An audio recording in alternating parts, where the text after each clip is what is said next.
Supernatural has always been a series that liked to play with meta narratives. Back in season 4, they introduced the character Chuck Shirley, who was an author of a book series named Supernatural, which just so happened to follow the story of Sam and Dean Winchester's lives in vivid and accurate detail.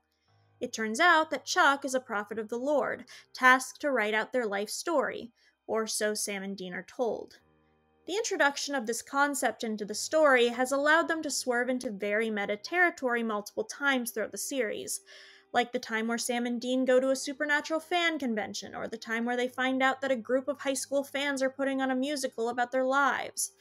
The show uses this as a way to poke fun at themselves as well as the fans, to varying degrees of lightheartedness. That's not the only way they've delved into meta in the show, however.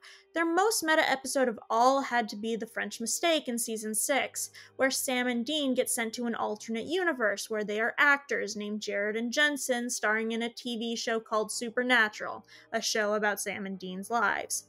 This one is incredibly meta. It even features both creators of the show, Eric Kripke and Robert Singer, getting killed. They took the concept of death of the author to the next level. But this episode stands on its own, separate from the rest of the show for the most part. In Season 9, they face off against the angel Metatron, who is the scribe of God and a writer himself. In the episode Metafiction, Metatron asks us directly, what makes a story work? Is it the plot, the characters, the text, the subtext? And who gives a story meaning? Is it the writer? Or you? The meta concepts were undeniably there in this storyline, but this was really just a stepping stone for their biggest meta story yet.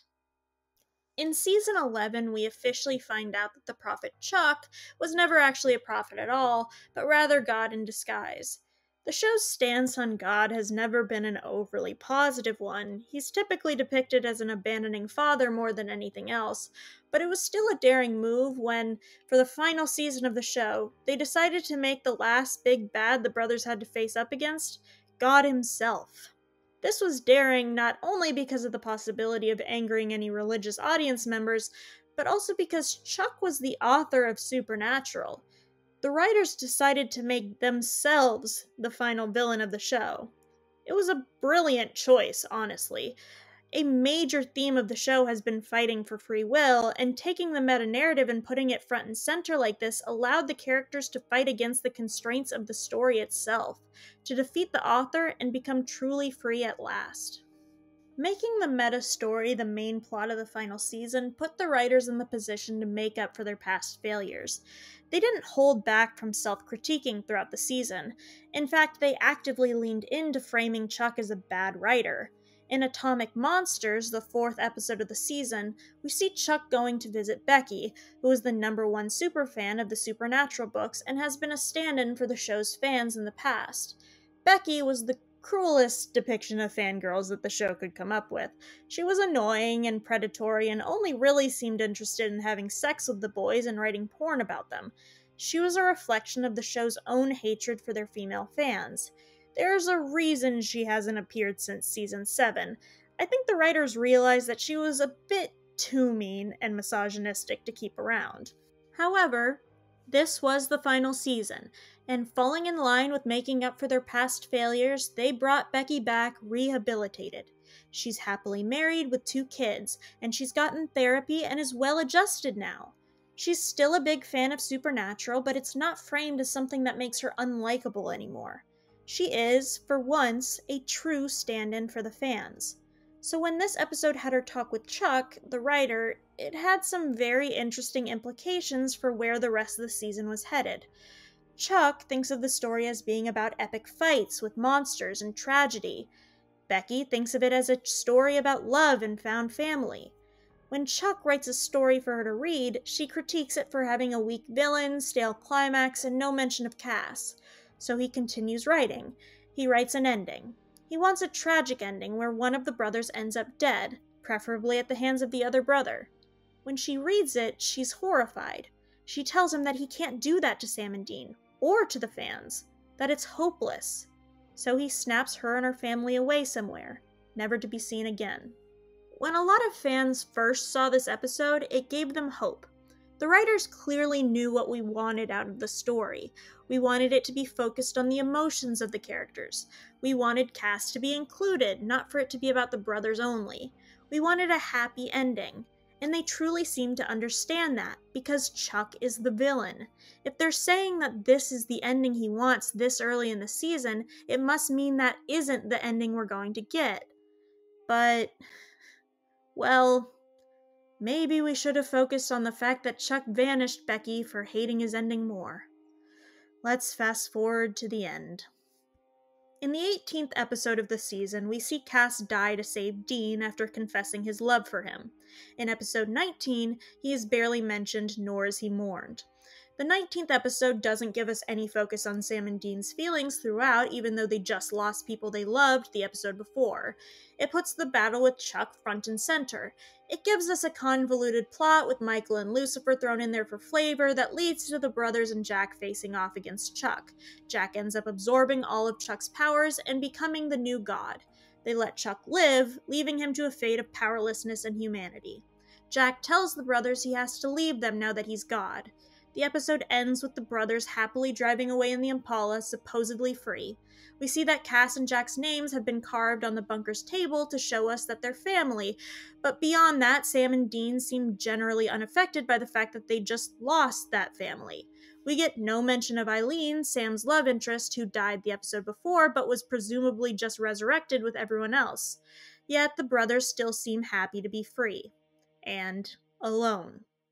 Things definitely weren't looking great. But there was one episode left.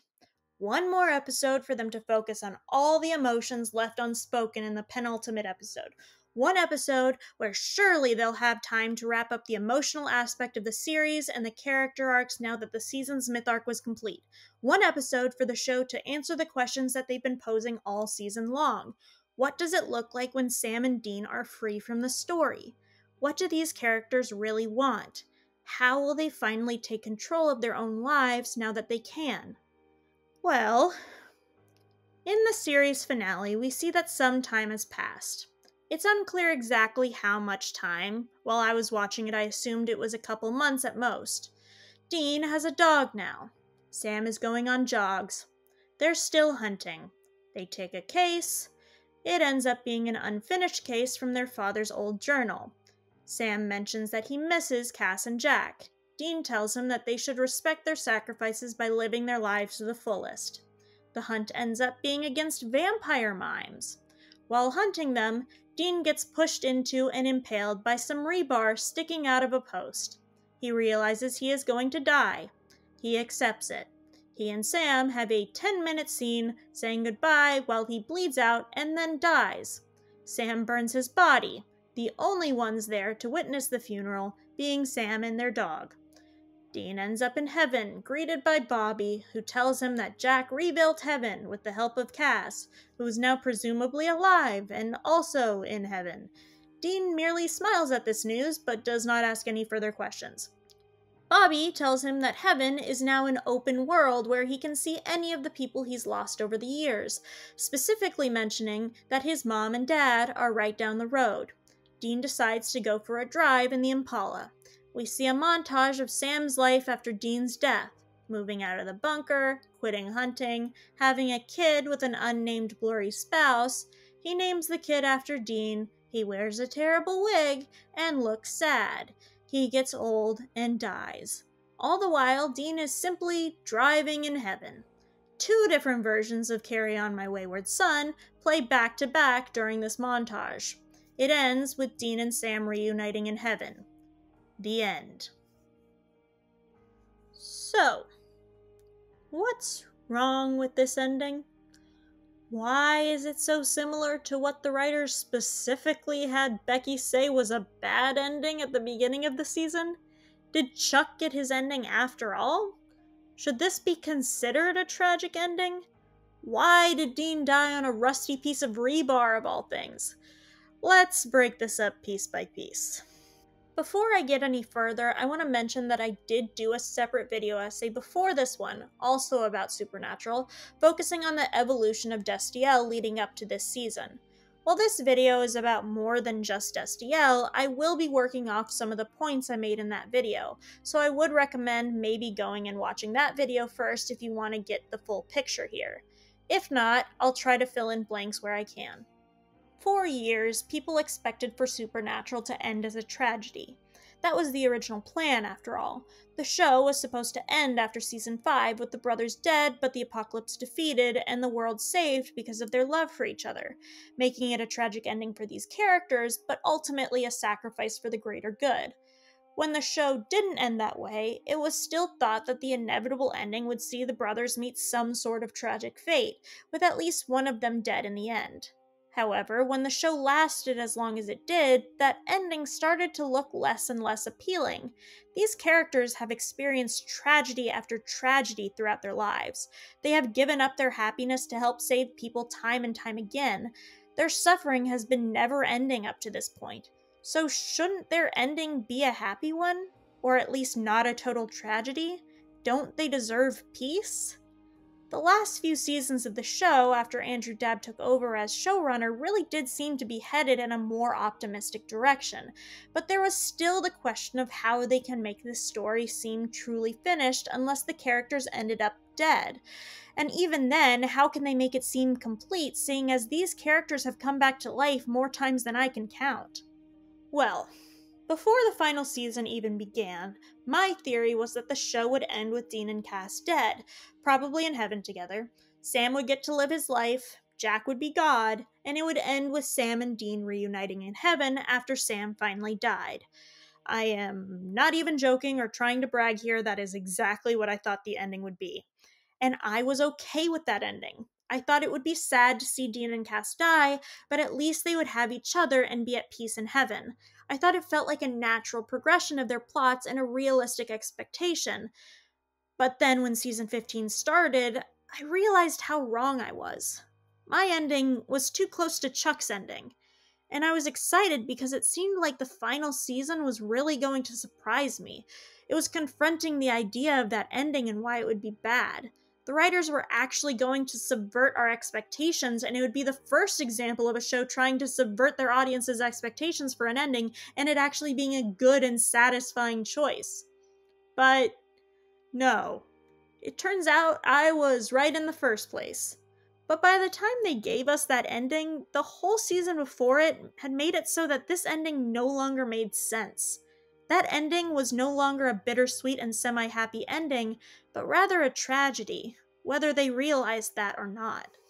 Supernatural has a specific, major issue with its storytelling. This issue has led to the show disappointing fans a lot over the years, and it's led to there being such a huge division between fans that it seems like there are groups of fans that are watching a totally separate show than others.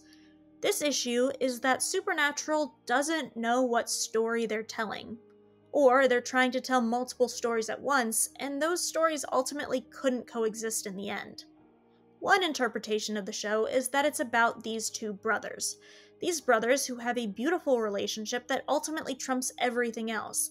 That this is a show about generational family trauma. That this is a show about how these brothers relive the same pattern time and time again, choosing each other time and time again, and everything else is just an extra part of the show. That this is a show that really ended at the season 5 finale, and everything after that has just been a show outliving its expiration date. The other interpretation of the show, which is the interpretation I subscribe to, is that this is a show about two brothers who love each other, yes, and have an incredible relationship. But this is also a relationship born out of an unhealthy codependency, a relationship born out of a childhood of neglect and abuse and isolation that led to these brothers needing to rely on each other above all else. And this show is about these brothers learning, slowly, to let other people into their lives, to realize that family isn't just about blood, it's about the people you choose to be your family, and that ultimately, the healthiest choice isn't to cling to each other, but to choose to coexist on an even ground and to have other people that they love. These interpretations are able to coexist at points, but when you choose an ending, you have to pick one or the other. These two interpretations both can be found throughout the whole show, but the first is more heavily shown in the earlier seasons, while the second is more prevalent in the later seasons. The most recent seasons really leaned into the second interpretation. The bond between the brothers was still important, but they let other people into their family, Cass, Jack, and their mother Mary being the main members. But characters like Jody, Donna, Claire, Eileen, Rowena, and others all started to be a part of this family that they were building around them as well. They had a whole arc that was specifically about Sam, but especially Dean, grieving the loss of Cass and Mary to show that Sam isn't all that Dean needs anymore to be happy.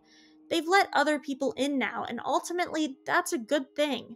So for this show to choose an ending that fits more within the first interpretation, the brothers-only interpretation, at the end of this era all about found family wasn't just odd, it was totally jarring.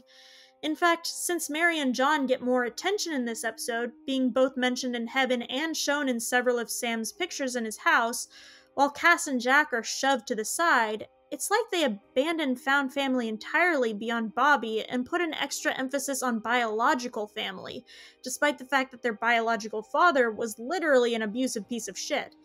This set back seasons worth of character development and led to fans who chose the second interpretation feeling like the show wasn't the story they had thought it was, despite the heaps of evidence pointing otherwise.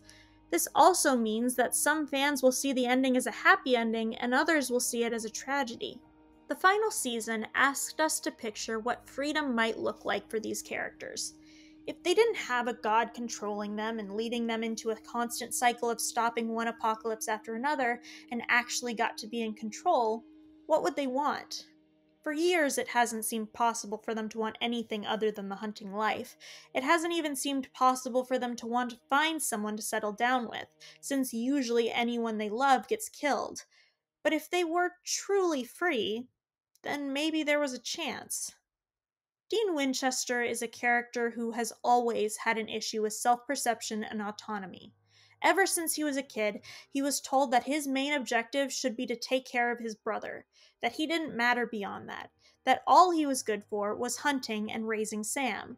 He thought of himself as his dad's obedient soldier and nothing else. He didn't think he was the one smart enough to finish high school and go to college. He dropped out of high school to follow in his father's footsteps and make sure that Sam got all the opportunities he could never have. He thought that his ultimate fate in life was nothing more than to die a bloody premature death on a hunt, and he accepted that and never thought he deserved anything else. His character has been plagued with self-hatred for the whole show. Beyond his tough, confident exterior lies someone overwhelmed with vulnerabilities and insecurities and terrified of them. So he buries them until they boil over. Until they boil over in the form of rage, the easiest emotion he can feel because it covers up the hurt and fear and sorrow. Or until it boils over in the form of suicidal behaviors, whether it's self-sacrifice, recklessness, or not taking care of himself. This is a character that deserved an ending of self-actualization, of happiness, of finally getting something he never let himself have, of realizing that he could have more than what he always thought he deserved. Throughout the final season, he fought tooth and nail to get his freedom. It was clear that he was the one most upset by the idea of his life being controlled by Chuck, and he wanted out. He wanted a free life. And he gets it. And then he dies shortly after, bloody and on a hunt, alone with the brother that he has always put before himself, while finishing up one of his dad's old cases, just like he always thought. To add insult to injury, we see after he died that he might have had a signed contract for a job sitting on his desk in his room, meaning that he got a job. He had plans for his life. He said earlier in that same episode that if they don't enjoy their lives, then Cass and Jack's sacrifices were meaningless, so he was trying to appreciate the life he had for them. Yes, Dean might go to heaven afterwards. He might be at peace.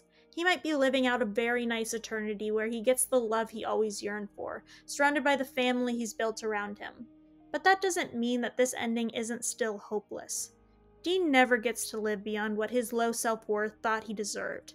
He achieved his freedom and it was once again ripped from him months, or if we're being generous, a few years afterwards. He never broke out of his cycle, he never stopped hunting, he never grew out of his codependency with Sam. And then we're told that this character, who has hated himself and struggled with suicidal behaviors throughout the whole series, can only find his true happiness in death. And that his abusive father, who instilled all of this self-hatred in him in the first place, is right down the road from him. His version of heaven doesn't actually show us anything he might have wanted for himself. It doesn't even show him caring about all the people he has lost that he could now reunite with. It just shows him driving his car until Sam dies, because once again, that's apparently all that ever mattered to him. Small side note. Another failure of this season is that they never leaned into the parallel between Chuck and John. They've specifically set this up in the past. It's the reason why Sam and Dean were the perfect vessels for Lucifer and Michael, because they had the same relationship to their father as Lucifer and Michael did with God. This season was about them trying to achieve their free will and break out of a cycle that ultimately John threw them into. Chuck was the one writing their story, but John was the catalyst that shaped their whole lives and was the root of their deep-seated issues that kept them in that life. Both Chuck and John were at the root of all their problems. Both Chuck and John were the abandoning and controlling fathers. Both Chuck and John had been worshipped and put on pedestals that they never deserved to be on. Yet the writers ultimately only treated Chuck as the bad guy and forgot the parallel that they had already set up entirely. Dean, the one who needed to confront his feelings about his father most of all, never gets the chance to, and he ends up living right down the road from him in heaven. This is just another example of the writers not knowing what story they're telling. Anyway, there was a lot of backlash after the finale, specifically about the way that Dean died. The reason I believe they decided to have Dean die on a piece of rebar was to prove a point that fits into the meta story. That yes, one of the brothers dies in the end, but it's not because this was Chuck's ending, it's because they are free. And real human free life can be unpredictable. It's not always poetic like what Chuck wanted. They wanted freedom, and they got it, and that means that their death could just happen at any random moment like any other human. I get it. And I still think that this point could have worked in the finale had they done it right. And to do it right, it should have been an aspect of their freedom, not the only thing the writers decided to change now that they were in charge of their own story.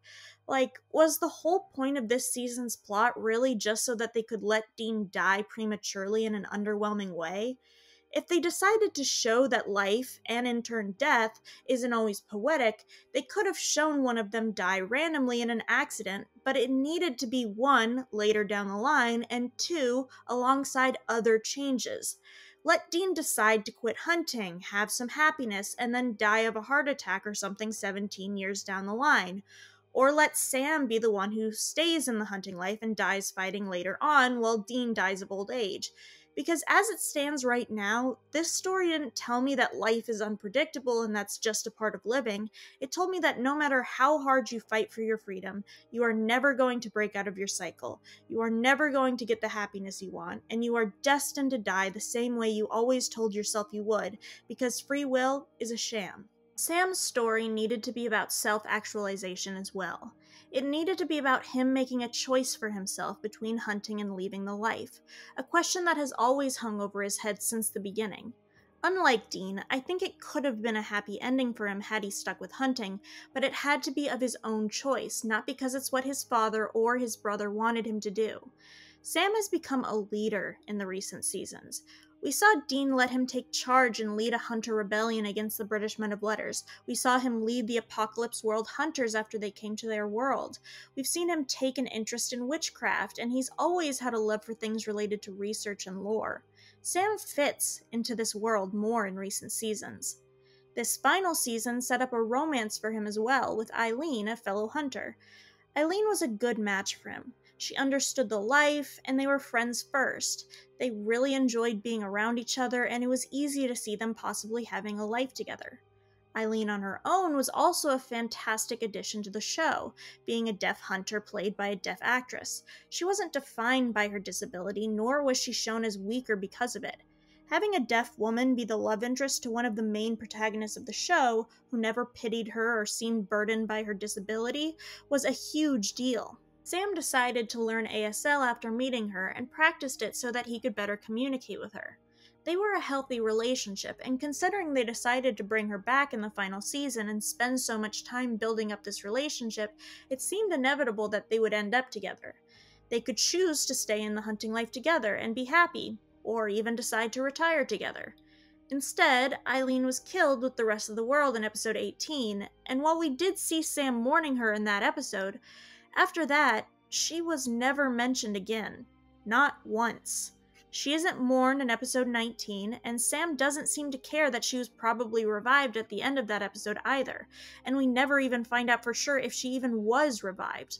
They completely remove her from the story, which is not only an odd choice simply because it makes no sense for the story or Sam's character, but it's also a highly offensive choice. Eileen mattered as a character. She meant a lot to a lot of fans, and then they just thought that they could act like she never existed.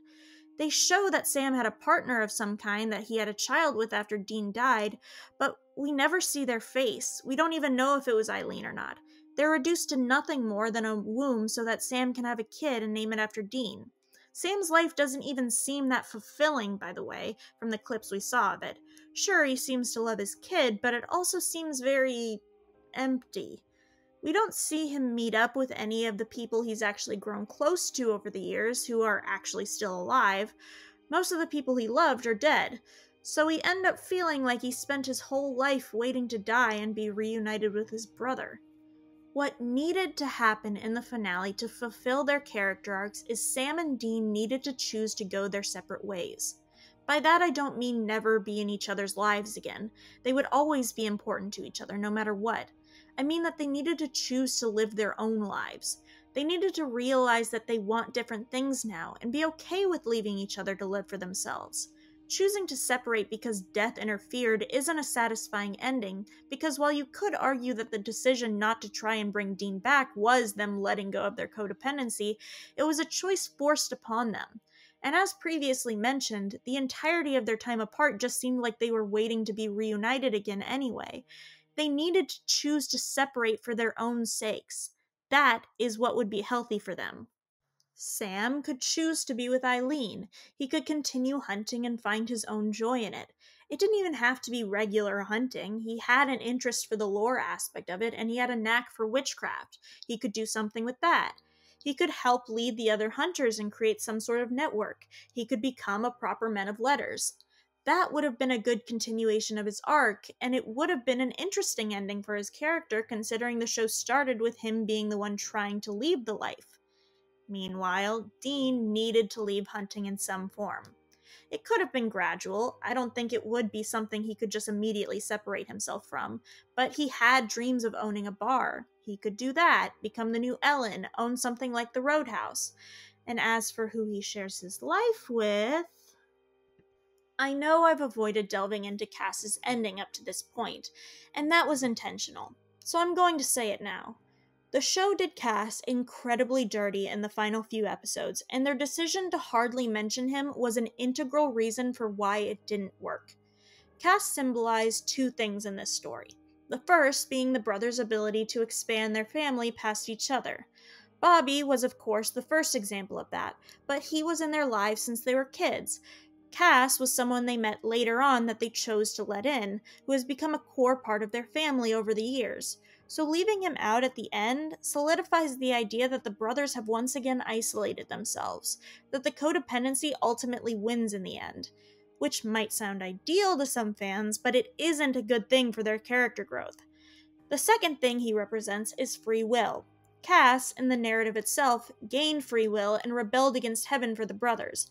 Dean even coined the term for the trio of the brothers and Cass as Team Free Will.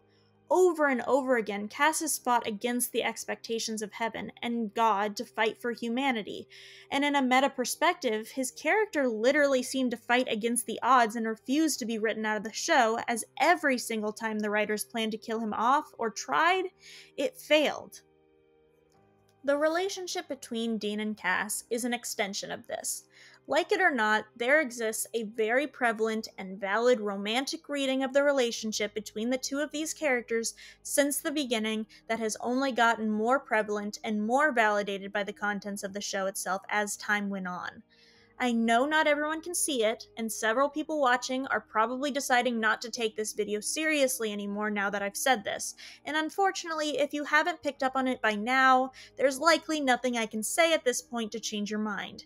If you watched the entire show with heterosexual goggles on, despite the fact that this was one of the most overwhelmingly homoerotic shows ever written, I'm sure those goggles are going to stay sealed on. But the truth is that progressively, because of a mixture of fan interest, their own desire to bait their audience, and people involved in the show secretly shipping Destiel and working it into the show, the writers had no other choice but to incorporate the romantic undertones of their relationship into the actual series. Once again, it's almost like these characters gained their own free will and demanded to be in love, despite the fact that many people working on the show didn't want them to be. Because of this, Castiel, and in turn Destiel, was the perfect puzzle piece to fit into the final season's meta-narrative. There isn't a better example of the characters fighting for their own free will against the powers that be than Cass's very existence as a character in general, and the relationship he has with Dean. And in a way, they did work it into the plot. In episode 17, we're officially told that Cass rebelling from heaven was never in Chuck's plan, something that's been implied since season 4. St. Mary's, what is it, a convent? Yeah, but you guys aren't supposed to be there. You're not in this story. Yeah, well, we're making it up as we go. We know that Cass rebelled, ultimately because of Dean, meaning that his love for Dean is one of the only real things that we know of in their entire universe. In episode 18, Cass breaks free. He speaks his truth. He finally tells Dean that he loves him, and then he's immediately killed for it. He finally broke through, and because of it, he was written out of the story completely. When I say he was written out, I don't just mean because he died. In the following episodes, Cass is hardly mourned. We never hear about the love confession again. Despite the fact that the last time Cass died, Dean was so devastated that he tried to kill himself, Dean only seems mildly perturbed about Cass's absence. He doesn't even ask Jack to bring him back after he becomes God, even though he asked Chuck to bring him back earlier in the same episode. In episode 20, when Sam tries to bring up the fact that he misses Cass and Jack, Dean just shrugs it off. When Dean learns that Cass is actually alive and in heaven with him, he hardly reacts. I've seen people respond to our anger about this by saying we're making it all about a ship, that Dean didn't love Cass back, that we're trying to force something that wasn't there. But whether you ship Destiel or not, whether you think Dean loved Cass back romantically or not, it is out of character for him to move on from his death so easily. From a storytelling perspective, it's weird as hell to have one of your main characters confess that they've been in love with one of your other main characters for over a decade for the first time, and then promptly die because of this love, and then never address it again. Like, no other show would do that. That was a huge revelation, and how Dean felt about it was a question that demanded to be answered, and yet they dodged it so completely afterwards. Why is that? I don't think there's any way you can interpret the way they avoided having Dean even show proper grief for the loss of his best friend in the last 2 episodes that isn't just that they didn't want Dean to be seen as anything other than straight. They didn't outright have him deny his feelings for Cass so as to not completely anger the Destiel shippers, but they clearly stripped him of almost all emotions towards Cass so that they could leave it as ambiguous as possible now that the question was up in the air. But in doing that, they assassinated his character. I don't mean that just from a Destiel perspective. I mean, he just seems kinda like a heartless jerk for hardly caring that his best friend just confessed his love for him and then died for him. Doing this to both Sam and Dean with their respective love interests in the last 2 episodes was just a bizarre choice that made them seem like complete strangers to me. No matter what some fans try to say, they do have the ability to care about other people other than themselves and each other, and if you like these characters, you should want them to, because otherwise they seem like self-absorbed assholes, which is not who they are. I can't say for certain what was in the writers or Jensen's mind when writing/acting Dean's interactions with Cass. I know Jensen used to be against Destiel and interpreting Dean as bi, but he's been silent about that lately. He even said after the confession that he wants Dean's feelings to be up for interpretation rather than blatantly shutting the possibility down like he has in the past. His reasoning for this is up for debate. It's likely because he doesn't want to upset anyone, whether it be Destiel shippers or people who feel strongly about Dean being straight. But I think, considering the way this final season was written, there are at least some writers who have written Dean as reciprocating Cass's feelings, which makes it a valid reading of his character. Dean has not had an actual love interest since season 6, and yet there's still been implications that he wanted to be with someone since then. Cass has been narratively placed in the role of his love interest countless times over the years, especially in this final season. It stands to reason that had Dean ended up with someone romantically, it would have been Cass. Unfortunately, It's important to remember that we live in a society. Making Dean queer in any way, shape, or form was always going to be a harder sell, both to the executives in charge and to the audience. He's the main character, and he's the picture of red-blooded American masculinity. He's always been a handsome, cool, badass ladies' man, so if they were to confirm that he liked men, that would be a tough pill to swallow for a lot of audience members. Look at any comment section related to this topic, and you will see people yelling that Dean couldn't possibly have loved Cass back because Dean is canonically straight. I will undoubtedly have comments like that on this video too, so let me say this. Dean is a fictional character. Seeing as all gay people in real life probably identified as straight at some point before they finally came out, it's entirely possible for any fictional work to have a character that they originally intended as straight, realizing they aren't straight later on, without it being out of character.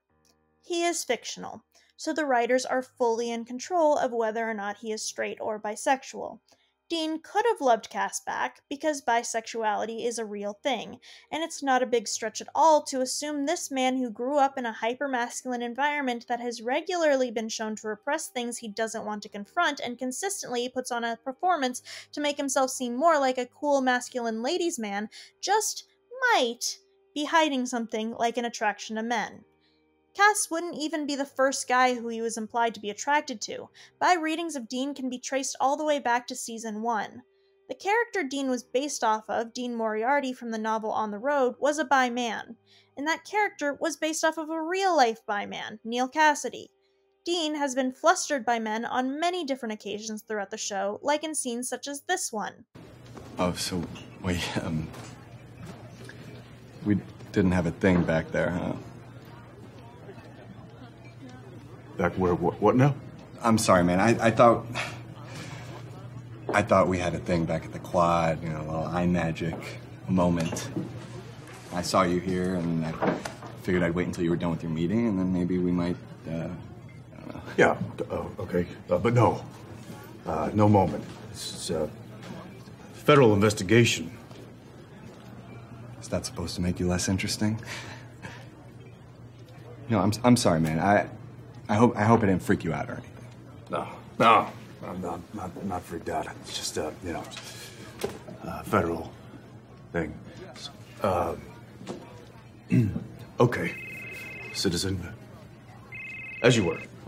You have a good night. You have a okay. And the writer of that episode, Ben Edlund, even said that he liked that scene implied that Dean could find love in all places. They also have scenes like this. What have I said? I didn't want to die. Yet. You know, that I wasn't ready. Are you expecting to? Always. You know, the life I live, the work I do. I pretty much just figured that was all there was to me, you know? Tear around and jam the key in the ignition and haul ass until I ran out of gas. I guess I just thought sooner or later I'd go out the same way that I live, pedal to the metal, and that would be it. And I don't know. I mean, there's things, there's people, feelings that I want to experience differently than I have before. Or maybe even for the first time. Go a little deeper, perhaps. Yeah. Which only further backs up not only the idea that he could be bisexual, but also that there's a certain someone he wants to be with. And at the time that scene aired, Cass was the only character that he could have been talking about. I know people will also bring up the fact that the script for the love confession says that Dean can't reciprocate, which obviously must mean it was unrequited. You could read it that way, but even Jensen Ackles said that he interpreted that scene as Dean is too shocked to process and say much of anything in that moment, so he literally couldn't reciprocate. The structure of that episode itself also implies it was requited. The episode starts with Charlie losing her girlfriend, and then has Sam losing Eileen, his girlfriend, and ends with Dean losing Cass, which would presumably make Cass his romantic interest in that parallel. If I went into every example of Dean seeming like he was attracted to men or specifically in love with Cass, this video would be several hours longer than it already is, but there absolutely is a basis for reading Dean as a bi man in the show. People will always inevitably undermine people's anger over the ending as you're just upset because you didn't get your ship. And I cannot stress enough that it isn't that simple. Cass's story demanded that he be told that he's loved and wanted, because that's the one thing he's never been able to believe. Dean finally found someone who sees him completely, who is able to make him rethink his self-perception of himself, who loves him unconditionally, and he deserved to have that. They could have shown Dean fighting for Cass, shown him saving him, pulling him from the empty in the end to parallel the way their relationship began with Cass pulling Dean out of hell. Dean choosing him and loving him back would have been a happy ending for the both of them. And yes, gay people deserved to see a beautiful, slow burn romance treated normally and get that same satisfying ending that straight couples usually get. And I'm tired of people acting like the only reason people would be upset about this is something as trivial as shipping. These were two complex, layered characters with a long history and a lot of emotional buildup, and gay people don't usually get something like that in media. We've grown very accustomed to gay best friend archetypes and relationships with no more than one season of buildup.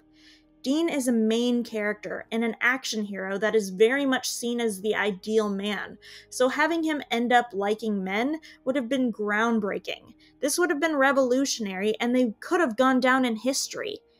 And yet they couldn't do it.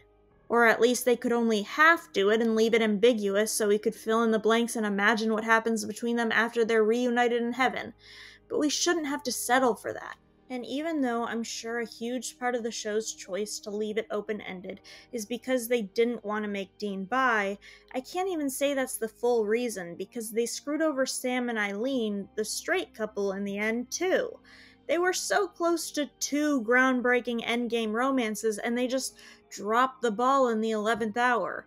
One of the most frustrating things of all is that after years of Dean and Castiel shippers being told we were delusional, after years of asking for them to just have a romance, we still have to deal with other fans treating us cruelly, telling us that we're crazy and poisonous to the show and screaming at us that Dean is straight. It's exhausting, especially when you're a gay fan yourself.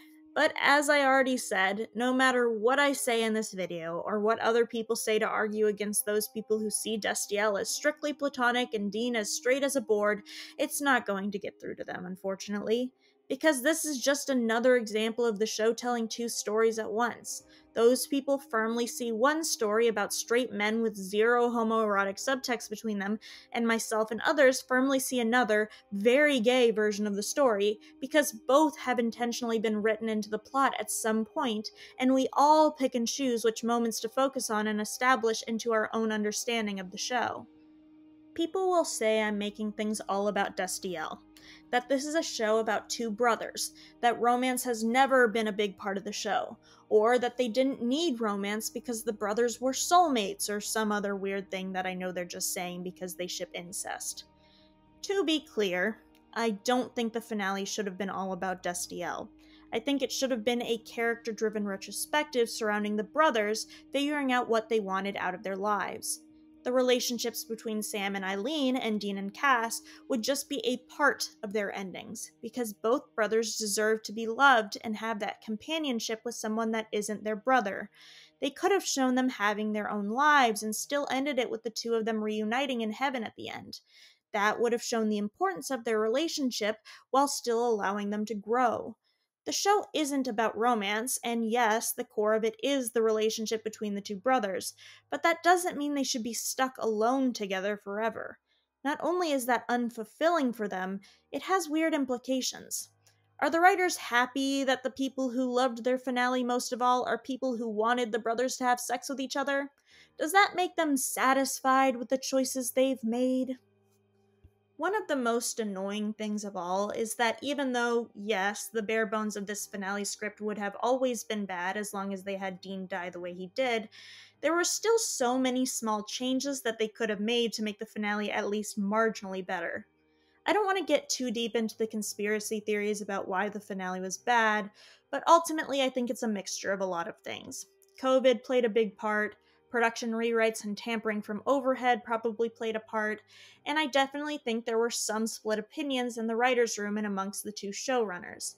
I understand that they could only have a limited amount of cast members in the finale because of COVID, but there was a lot of empty space in that finale where they could have devoted a bit more time to mourning Cass in Jack's absence to make it feel like they hadn't just weirdly moved on from losing people they loved. They could have mentioned Eileen or shown that she was the partner that Sam ended up having his kid with in some way, even if she couldn't be on set, either by showing a picture of her or mentioning it off screen somehow. Maybe showed their kid signing. This would have given a solid reason for why they spent so much time on that relationship this season, and also would have made us feel slightly better, knowing that Sam did have someone we know and care about to turn to after he lost Dean. They should have treated bringing Misha back, even in a small cameo, as a priority. He was the third lead of the show. He has been with them for 12 seasons, and he's beloved by so many fans. He deserved to be in the finale in some way. If they were able to get this many vampire mimes and whoever the hell Jenny was, they should have been able to manage getting Cass back. At the bare minimum, Dean could have at least asked more questions after Bobby said that Cass helped Jack rebuild heaven. Seem like he cares about Cass more, considering it was only 3 episodes ago that they said that Sam and Cass are the two most important people in Dean's life. Maybe they didn't want to show a reunion between Dean and Cass because they didn't want to be confronted with the gay undertones of that reunion after the last scene they were in together. But guys, anything more than what you gave us would have been more satisfying. There's really no excuse for so many issues in the finale, and that's just infuriating.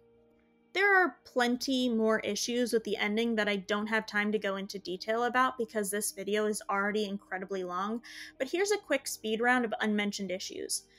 Billy should never have been made into a villain at the last moment. Death being a neutral party was always a good choice, and she was an interesting neutral character. Making another black woman a villain and then killing her in the love confession scene, ensuring her death would be glossed over, was a shitty thing to do and solidified that they never grew when it came to writing people of color in their show. Jack being God makes sense on some level since it's been foreshadowed since his introduction, but he was literally 3 years old and deserved to have a normal life with his family rather than becoming God and leaving them forever. Also, his goodbye speech was super corny. Reintroducing Michael earlier this season and having him be a reluctant ally that seemed to have grown because of his companionship with Adam was a nice touch, and they did not need to completely ruin that in the 19th episode by then making him betray them. They never wrapped up the conflict between Dean and Jack, so their last real interaction was Dean saying he's not family, and then apologizing by saying he's sorry he heard that, but he's thankful that he's willing to sacrifice his life so that him and Sam can live a normal life. Considering they tried to tackle Dean's anger issues head-on this season, his relationship with Jack needed to be the culmination of that, since he's let out his anger issues on Jack more than anyone else over the last few seasons, yet they never actually had any satisfying conclusion for them. Amara became an even better character than she was before this season, and her last scene shouldn't have been giving in to Chuck's manipulation and then never being seen again other than apparently being trapped with Jack instead of Chuck now. She deserved better than that. Last but not least, Kevin is still a friggin' ghost wandering the world and waiting to go mad as far as we know. I hope that Jack fixed that, but they never actually told us, so who can be sure? Kevin continues to get screwed over by this show time and time again. Before I wrap this up, I want to make sure to clarify that everything I've said is based on my opinions on the show and what seemed like the best choices for these characters' endings to me. If you have any differences in opinion, that's totally fine. The ending didn't have to follow every single guideline I just laid out for it to have been good. I could have still been happy with a finale that diverged from a lot of what I said, as long as it felt true to the characters and to the 15-year-long story we've been invested in. But unfortunately, that's not what we got. Supernatural had a chance to really stick the landing here. The season leading up to the end was astonishingly solid for the most part, and felt like it was heading towards a really great, fascinating ending where they would deconstruct the story as a whole and allow these characters real growth in the end. If they really truly defeated Chuck and let the characters write their own ending, it would have been monumental. But instead, they showed us that Chuck was never really defeated. There were too many confining factors that controlled the story for them to ever really get rid of Chuck's control, whether that was bad writing and not understanding their own story, or executives poking their fingers in to appeal to certain audiences, or certain showrunners demanding an ending that fits with how they see the show, or external factors like COVID or overarching societal issues like homophobia.